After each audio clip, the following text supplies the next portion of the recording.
Here's how I make my pockets for my journals and for my snail mail.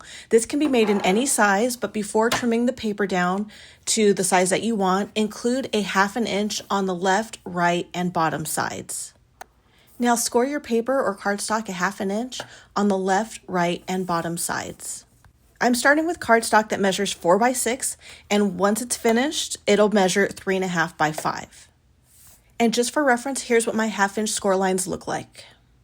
Now crease those score lines. I like to use a bone folder because I think it gives sharper fold lines, but it's totally not necessary.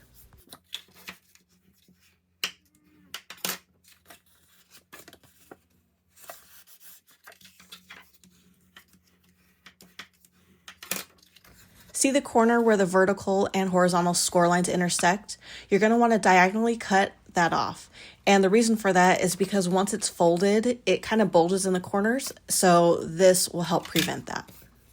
Ideally, this is what the pocket should now look like. And this is where you would add glue, but we're not finished just yet. So what I'm going to do is add a punch to the top, and I'm only doing a 1/2 punch, and this is just to make the things that are inside the pocket more accessible once it's glued down.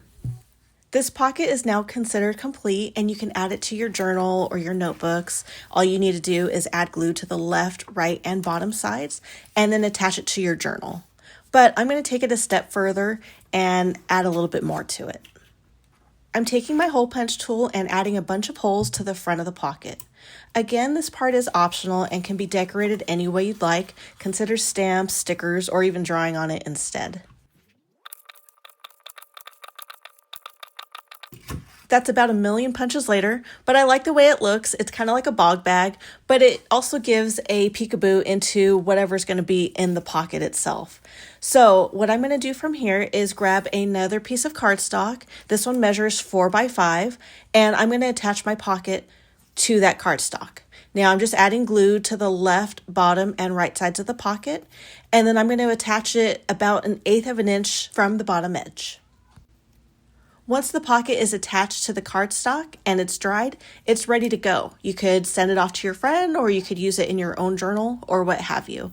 I decided to add pink cardstock to my pocket. I really like the contrasting colors, and it really just makes it pop. And if you're interested, this cardstock measures 4.75 by 7.5, and it fits perfectly inside the pocket.